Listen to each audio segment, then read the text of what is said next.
local government. I think he's a returning officer of a local government. I think he their boss. And it was later found out that that man was never an INEC officer. He leaked labor out on the election. And he ran away.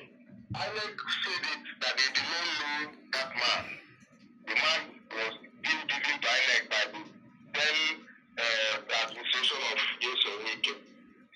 And we, the masses, are begging the National Assembly to give us electoral acts. They don't want to hear. There's other things that people like us might want to get into, but this is an INEC issue that we are discussing. I mean, let me just stop there. INEC should do the needful. The National Assembly should do the needful and know that the masses, the level of educated youth in the country today is not like 20 years ago.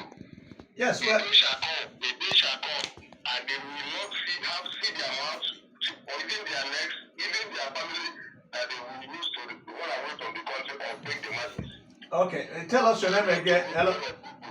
Tell us your name again so I can take it down. I missed it the first time. Okay, Imadiji. Honorable Imadiji, we are taking a look at quite a number of things. One of them is INEC. We're also looking at security. So keep listening so you can maybe contribute to other parts. Yeah, okay. I think I wanted to make emphasis on the video trending about our president convoy and the convoy of the Prime Minister of UK. All of us saw the kind of convoy that our president used when he went to Kaduna State. In this kind of condition that people cannot be able to feed twice in a day, even once. So a lot of people don't even know where their breast milk is coming from. People are suffering. Look at the kidnappers everywhere. People are dying. I don't know. You understand? And we have government that can be that are proud to, spend the public funds as if they are public funds. Yes. I think they are private money. Honorable Madiji, if it was on the floor of the Senate, we would have taken a point of order before raising this, because we were talking about the legislature. But we have listened to you, and we will pass the message across appropriately. Thank you so much for calling. Thank you, and may God continue to bless you as you provide the channel for us to make a little contribution. Thank you very much. Have a great day. And now, thank you, Honorable Madiji. Now joining us is Anderson Osebe. Anderson Osebe is the Director, Hello Mess Africa. Welcome to the program, Anderson. Thank you so much, Anayo. And they keep coming. Hello. Okay, well, let's, Anderson, while I was introducing you, a call came across. But let's hear from you. They're setting the agenda for the lawmakers, as they resume. All right, thank you so much, Anayo. Good to have me in the studio once again. I'm so sorry. First of all, let me apologize for coming late. I got a call very early this morning that I needed to be at National Assembly as quickly as early as possible, because something good was going to happen. So the news coming in from National Assembly this morning is a very interesting one. It's something that everybody will be interested in. The news they told us to come and cover, and so that we can be a witness to it, is that finally, Natasha Akpoti-Uduaghan's office has been unsealed at the National Assembly, and suspended Senator Natasha has gained access into the National Assembly. So that should be breaking news. Yeah, that's like a breaking news. That's why I say that it's something that everyone's going to be interested in. Because we debated this thing last week. Yeah. A couple of weeks back, we've been talking about this, and a lot of people have said that look, that the matter is in court and all of that. And here we say that the best way to go about it is an amicable solution. So perhaps they've been able to get some kind of a political resolution to the issue, because. If you want to go officially, you want to go by how it's supposed to be, it should be, then Natasha Akpoti-Uduaghan should remain at home, because the matter is in court. So it's sub judice, right? Yeah. But what we are getting to see this morning is that her office that was sealed ab initio for over the 6 months she was out has been unsealed. One, and she's been able to gain access into the National Assembly. So that's breaking news. Just breaking it. But I'll say on that, that's it. Indeed, for those listening who may not know that there's a process, even when you're suspended. Your office as a lawmaker is sealed. I mean, there's this red tape that's used to cross your office. Those are procedural things. So it's good for them to understand. So it's not as if, even if you gain entrance into the National Assembly, entrance into your office has to be cleared by the clerk of National Assembly. So these are procedures in the National Assembly. So Barry Avotu, I'm sure you can now put up a smile. I'm putting up a smile because I'm happy that our voices are heard. And if not for the fact that we're here every day shouting from this radio and every other radio and every other TV station, I think they will be strong enough to keep her for the next 10 years out of the National Assembly. You see, democracy is beautiful. It's about the people. When you take out the people, it becomes autocracy. And you see, the leadership of the National Assembly must understand that rules must be obeyed, no matter who you are. It remains clear and clear and clear. The leadership of Godswill Akpabio is not right. Okay, on that matter? On that matter. Because the rule of the House said you cannot discharge any senator or any member of the National Assembly more than 2 weeks. Okay, so this is 6 months. No, we are not jumping to it. We cannot celebrate criminality. You are only going to be happy. Don't celebrate it because it's a political criminality. It is against the rule of the National Assembly to remove somebody who represents a constituent. Yes, but no court of competent jurisdiction has declared as criminality. Because Nigerians are nonchalant when it comes to rule of law. All right, let's okay. Well, so we should not celebrate it. We should just be happy. Okay. Because celebration and being happy is two different things. Don't celebrate criminality in our politics. Just be happy that this young woman is back on track. Just be happy that the constituency of the people is back. Kogi Central is back, and that's it. And it should be a warning to the leadership of the National Assembly. Godswill Akpabio must understand that the National Assembly is not about him. Well, he has not said it was about him. He has said so with his actions. Okay. Let's get as a resume now. Yes. With this information coming from Anderson. Anderson, yeah, I'm going to ask Anderson a question. Okay, please. Yeah. But thanks for saying people should be happy but do not celebrate. Yes. So it is their choice whether to allow the happiness delve into celebration. Anderson, now Barry has actually set agenda for the lawmakers as a resume. What would you want the National Assembly to do now that they're going to resume on the 7th of October? Before you do that, let me give out this number. I think our callers are very interested in this edition of the program. 0810-885-1189. That is 0810-885-1189. Please do call to tell us what you think about any of the topics we have raised this morning. And that's it, you can go ahead now. Well, you know what, for me, I feel that there's this very serious challenge here in the FCT in Abuja. And I know that problem has to do with the issue of insecurity. Insecurity is biting us really, really hard here in Abuja. Because when insecurity has gotten to the point where, the bandits, or perhaps maybe they become very fearless, okay, that they could get to as point as even Asokoro.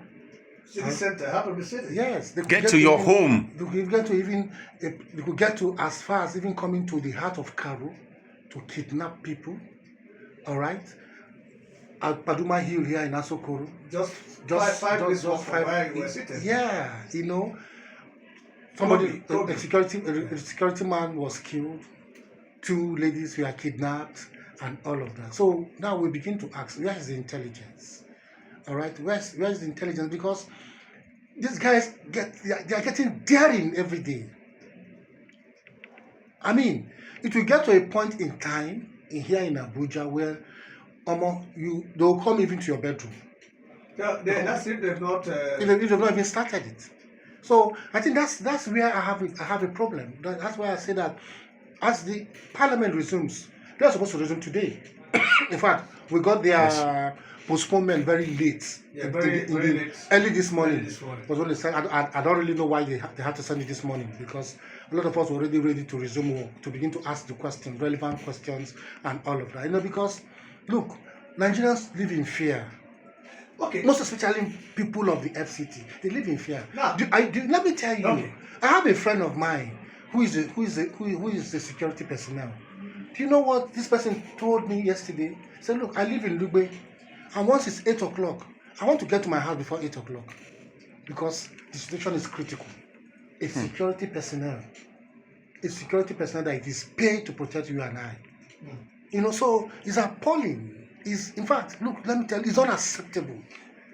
I'm not sure yes. the Senate, which is the House of Assembly of the FCT, will allow this to continue, because I noticed that surrounding Abuja, and Barry can come in here, surrounding Abuja are, what people call mountains, but a geographer will call them ridges. If you look at the endemic areas in Abuja, the Karu, the Lugbe, the Asokoro, Paduma Hills, then a lot of ridges. These criminals are said to hide in some of these hills from where they come down, operate, and then move get back. Away. Yes. So you have been in the FCT for quite some time. What would you be suggesting to the Senate, which is the House of Assembly of the FCT? Matching all that to the minister? Let me tell you something about what a lot of people don't know and they don't care to know. You see, this government, this Asiwaju's government, this APC's government is nonchalant. It doesn't have an ear to hear.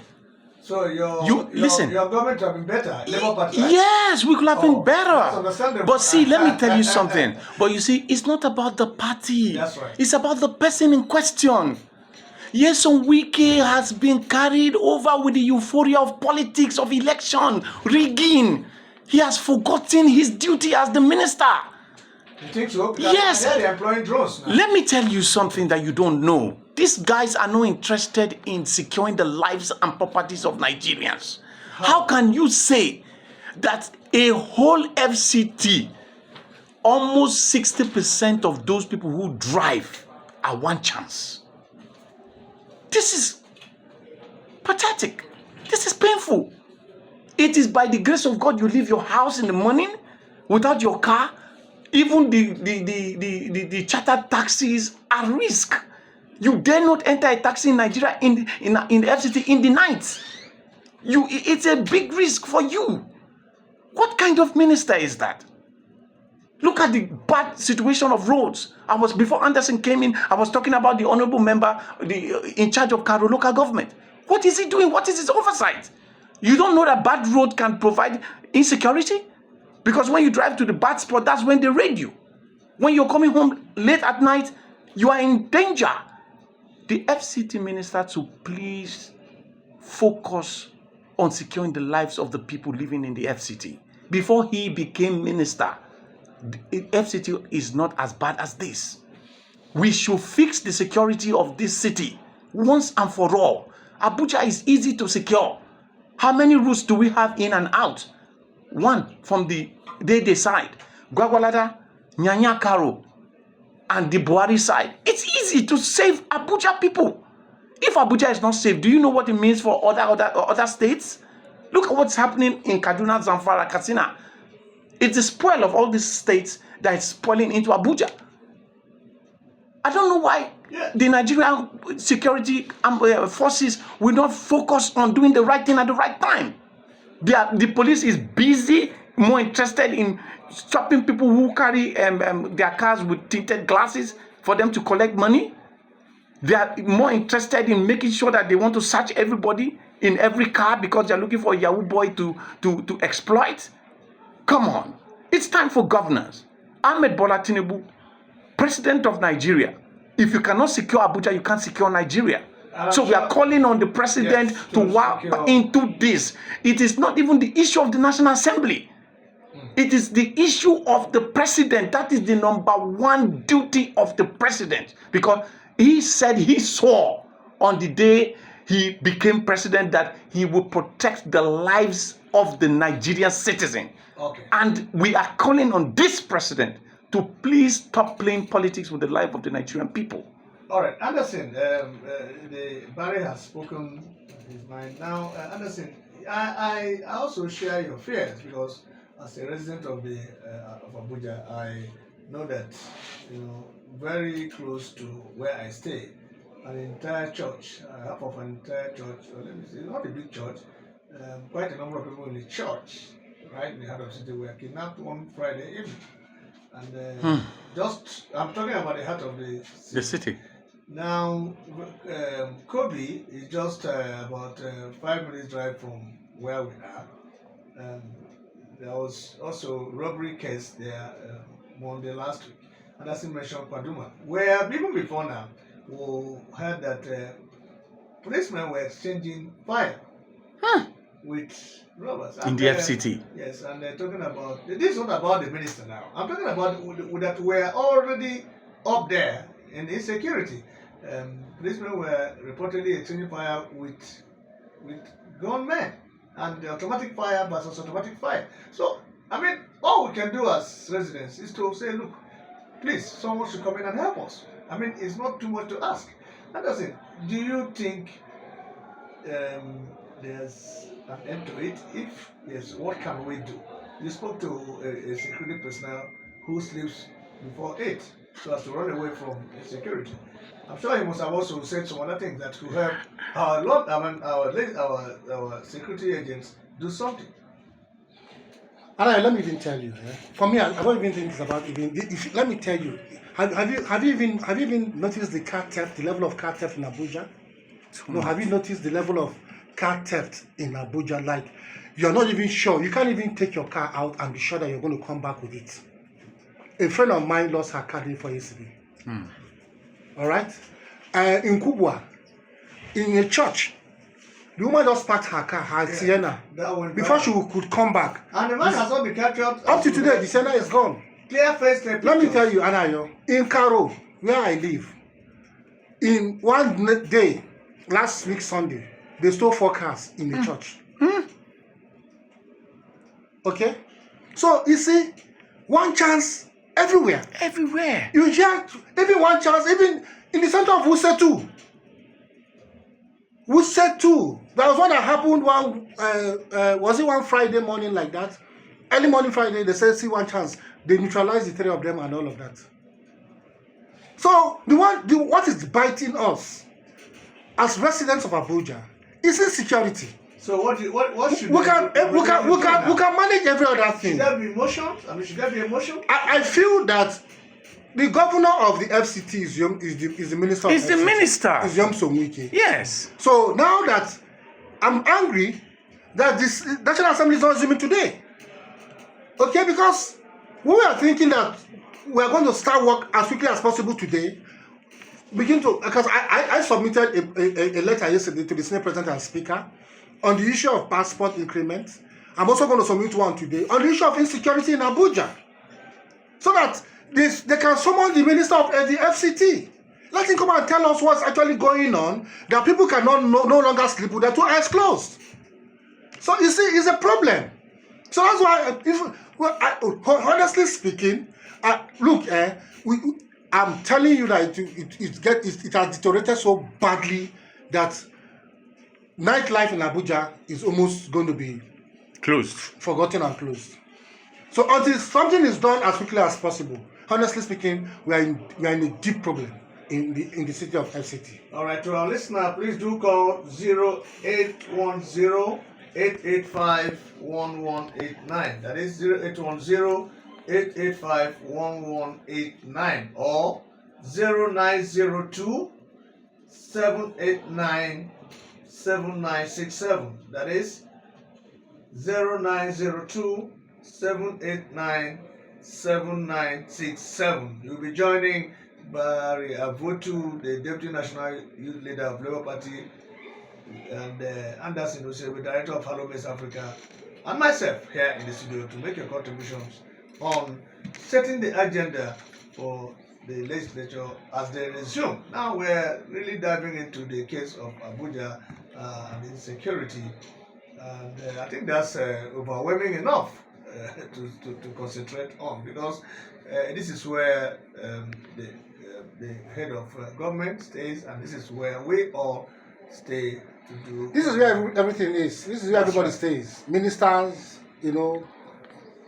parliamentarians, all right, government appointees, and all of that. So, No, but, okay. And when you can't fix it, what happens? When you can't fix the FCT, what happens? You see, that's why when time for appointment comes, we need to consider individuals with the right thinking and the right capacity for the position of the minister of the Federal Capital Territory. Because you see, Nyesom Wike is a politician that has been carried away with political issues, and he has forgotten his duty as minister. The first duty of any minister in the Federal Capital City is to protect lives and property. Yeah, some people can say he's doing that, but He's maybe not doing. showing. He's not doing At least- enough. Yeah, We okay, feel okay. that he has done more in the political issues than the issues of saving the lives of the people. What about infrastructure? Infrastructure. A lot of people say, he's doing well. For me, Nyesom Wike is not doing anything when it comes to infrastructure, because the right infrastructure, doing it at the right time, pays. Look at this I don't want to speak as a politician. No, I'm not speaking as a politician. Look at this Kefi Road, this Abacha Barracks, from the AYA to Karo. It's bad. It's a bad road. What's the minister doing? It's dark. There's no light. Electricity? Yes, there's no light in the FCT. There's no light. There's no light on these highways. And those are the issues. Those are the reasons why these criminals can come out from all these rocky mountains to attack people. Your car don't have to spoil in this area. No, Barry, at night. You are finished. Barry is even going far. You are finished. You're talking about Karo axis. Yes. Now, get to even the Wuse too. Everywhere is dark. Let me even tell you. Get to the central mosque. Everywhere is From dark. that central mosque, They raid people there. even to the point of even this where the central bank headquarters is. They raid people there. There's no light at night. There's no light at night. That's the worst place you can get in Abuja. You see that particular spot. Near Grand Square. Yeah, Near Grand Square they take you again. there, you're They gone. finish you. Now, going past the former Sheraton. No. When you're coming from Sheraton, All right. Straight. you're driving down to the central mosque. That's right. You can, from that point of Sheraton, even from that express No light. to even the central mosque, to CBN. to CBN that keeps our money. There's no street light. No there's street light. light. Then, Now, then move even through the Goodluck Jonathan highway. There's no light. There's no light. What are you talking about? Then you move to Abacha Barrack. From Abacha Barrack to Karo, there's no light and the road is bad. Your car dare not break down in that place. They will raid the What car. about going through Kubo? Yes, down to Karo, down to Nyanya. All those roads are bad. So what exactly is the minister doing? You see, Why are you giving us a bypass road when we don't have road in the city? Yeah.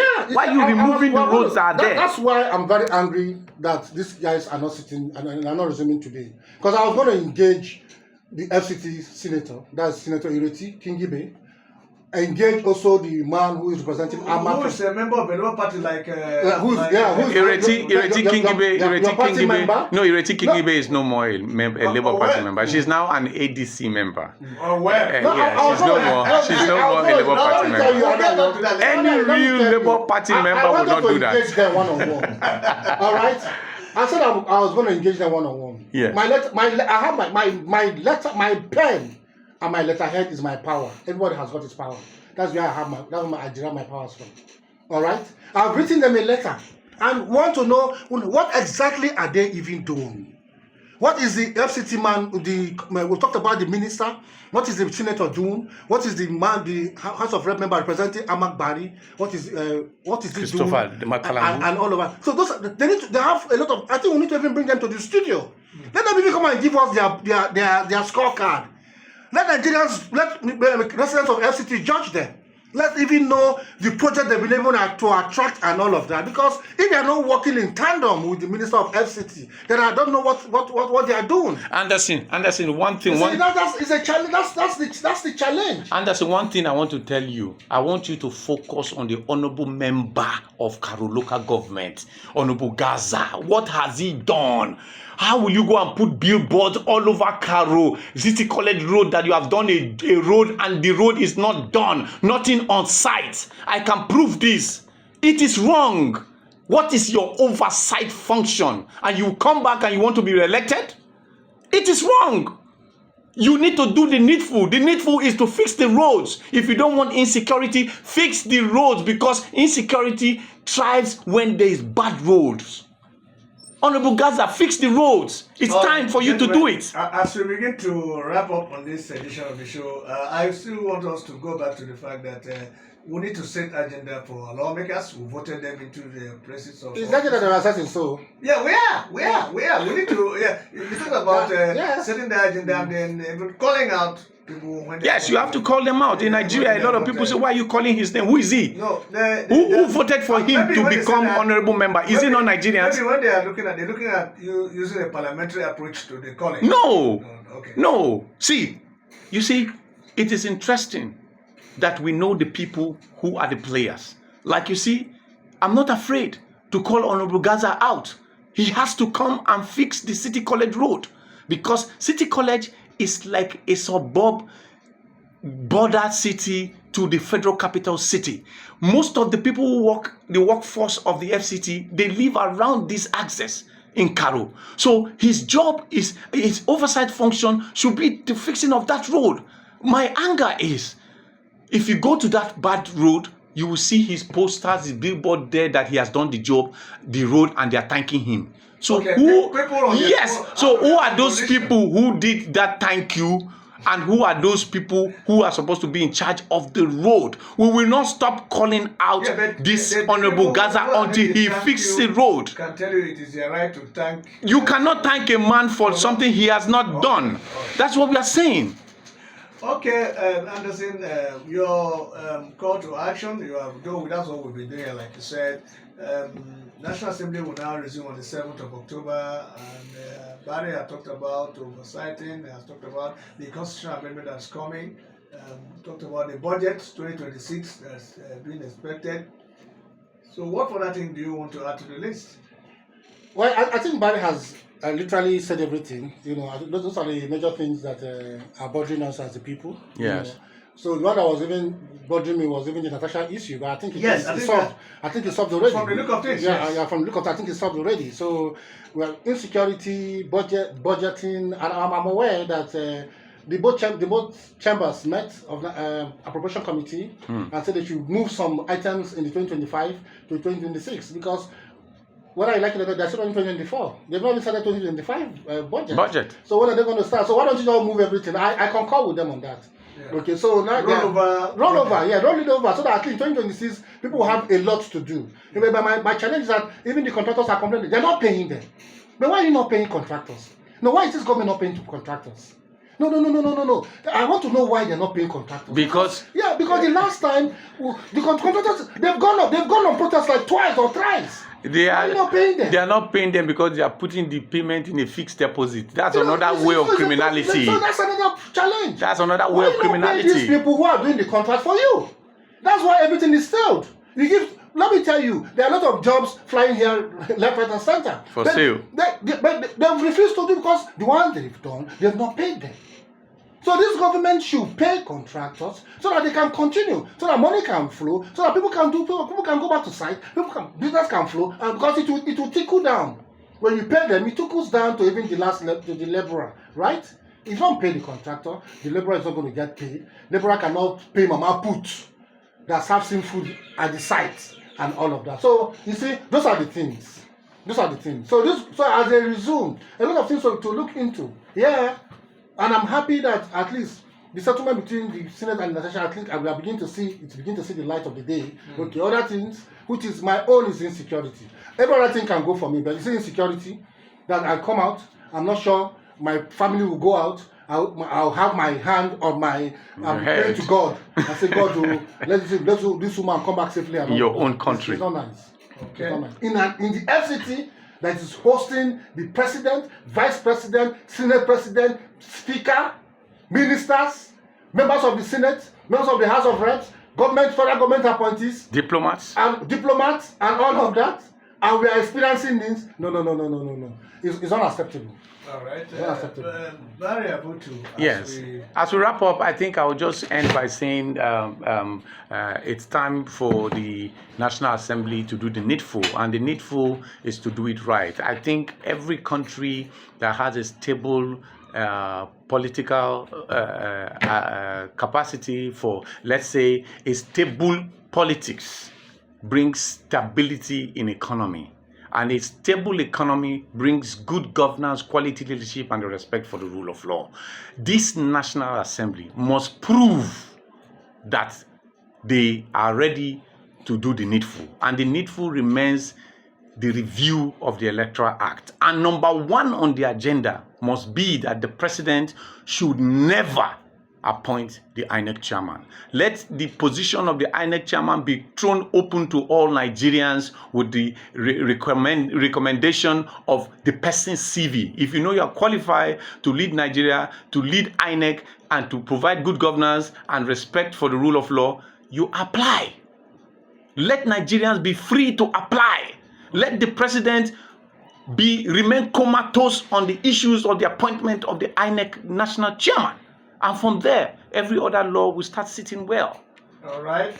Barry Avotu, Deputy National Youth Chairman, Youth leader. Of the For Labour now. Party. Yeah, for now, Labour Party. Thanks for joining us on the show. Thank you for having me. Thank you also to Anderson Osebe, Director.